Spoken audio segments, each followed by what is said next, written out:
जय श्री कृष्णा। राधे राधे दोस्तों, स्वागत है आपका भक्ति सागर चैनल में। हर वर्ष ज्येष्ठ मास के शुक्ल पक्ष की एकादशी तिथि को बेहद पवित्र निर्जला एकादशी व्रत रखा जाता है।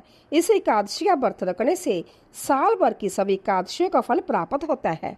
शास्त्रों के अनुसार निर्जला एकादशी को जल एवं गोदान करना सबसे बड़ा सौभाग्य माना जाता है। यदि आप इस दिन गोदान नहीं कर सकते हैं तो गौशाला में जाकर गौ माता को केले या कोई पीली वस्तु खिला सकते हैं और गौ माता के पीने वाले पानी में आप शक्कर या गुड़ डालकर आ सकते हैं, जिससे वह मीठा पानी बन जाए, जिसे हम शरबत कह सकते हैं। निर्जला एकादशी की कथा के संदर्भ में गौ माता की सेवा और दान का बहुत बड़ा महत्व है।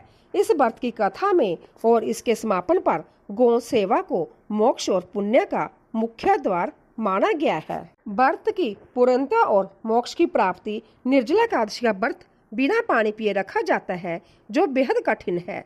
धार्मिक मान्यताओं के अनुसार इस कठिन व्रत के पूरा होने पर गोदान या गौ सेवा करने से व्रत का फल कई गुना बढ़ जाता है और व्रती को सीधे विष्णु लोक की प्राप्ति होती है।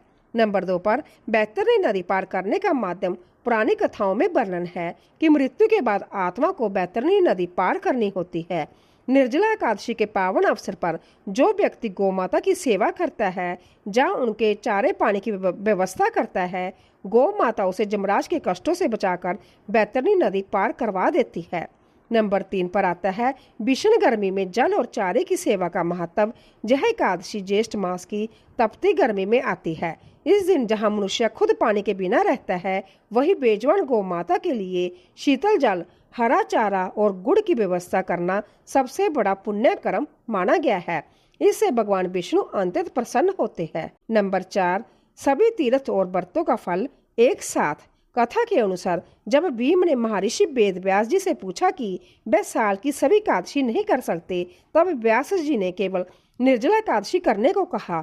इस महाव्रत के दिन गौ माता के अंगों में वास करने वाले सभी 33 कोटि देवी देवताओं का आशीर्वाद केवल एक दिन की गौ सेवा से मिल जाता है। नंबर 5 पर आता है संकटों का नाश और सुख समृद्धि। निर्जला एकादशी की कथा सुनने के बाद यदि कोई व्यक्ति संकल्प लेकर किसी गौशाला में जाकर बीमार या लाचार गांव की सेवा करता है, तो उसके जीवन के बड़े से बड़े संकट, पितृ दोष और पाप नष्ट हो जाते हैं और घर में अटूट लक्ष्मी का वास होता है।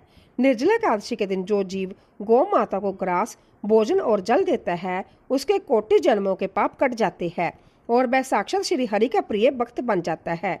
अगर आप सब नहीं कर सकते तो कम से कम एक जल कलश में पानी भरकर उसे सफेद वस्त्र में ढककर चीनी और दक्षिणा के साथ किसी योग्य ब्राह्मण को दान अवश्य करें। ज्येष्ठ का महीना वैसे भी बहुत तपता है, इसीलिए इस दिन जगह जगह प्याऊ लगाना, लोगों को पानी पिलाना, ग्रीष्म ऋतु में पैदा होने वाले फल सब्जियां, पानी की सुराही, हाथ का पक्खा, छाता और जूता दान करने से साल भर के शुभ परिणाम मिलते हैं। पितृ दोष दूर होता है और चंद्र दोष से भी मुक्ति मिलती है। इस विशेष और मंगलकारी दिन पर आपके द्वारा बताए गए नियमों के अनुसार हमें कौन से 11 महत्वपूर्ण कार्य करने चाहिए और किन 7 गलतियों से बचना चाहिए, आइए इसे विस्तार से जानते हैं।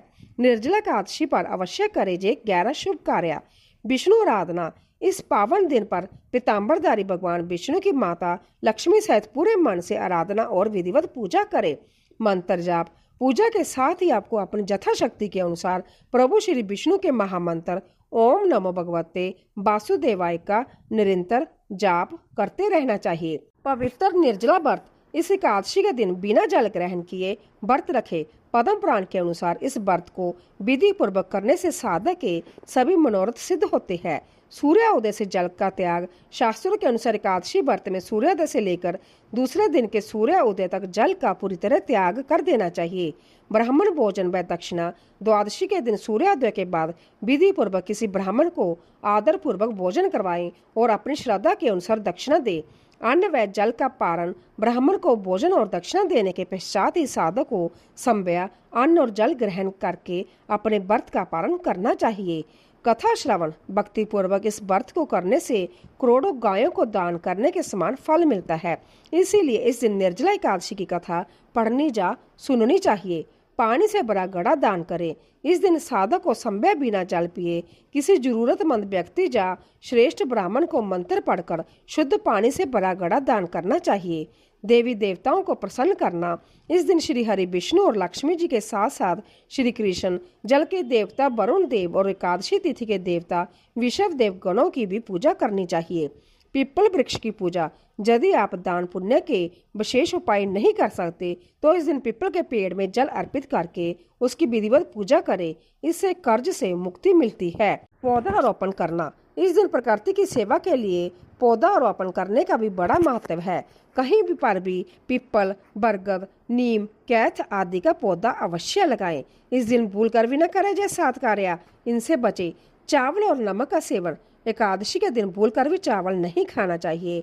मान्यता है कि चावल खाने वाले अगले जन्म में कीड़े मकोड़े के रूप में जन्म लेते हैं। इस दिन नमक भी नहीं खाना चाहिए क्योंकि नमक खाने से एकादशी और बृहस्पति का फल नष्ट हो जाता है। इसलिए इस दिन सात्विक फलाहार ही ले। वर्जित सब्जियां और दालें।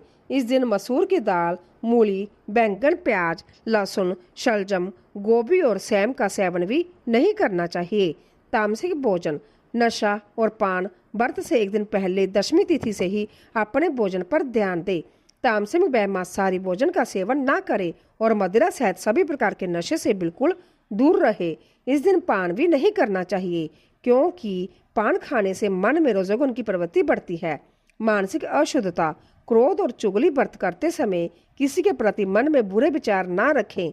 चुगली करने से मान सम्मान में कमी आ सकती है और अपमान का सामना करना पड़ सकता है।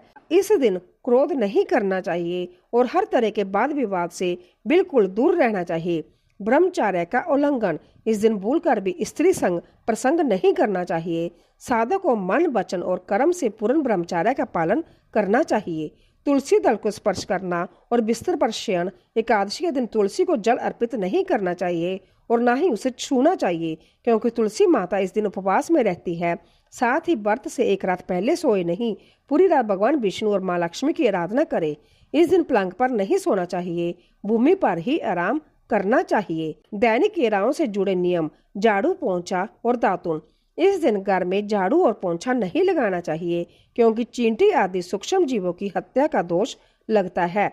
इस दिन बाल नहीं कटवाने चाहिए। साथ ही लकड़ी का दातुन ना करें। इसके स्थान पर नींबू, आम या जामुन के पत्ते चबाकर कुल्ला कर ले और उंगली से गला व मुंह साफ कर ले। अगर आपको हमारी यह वीडियो पसंद आई हो तो इसे लाइक करें और हमारे भक्ति सागर चैनल को सब्सक्राइब करना न भूलें। भगवान विष्णु आपकी सभी मनोकामनाएं पूरी करे। हमारी वीडियो को देखने के लिए आपका बहुत बहुत धन्यवाद।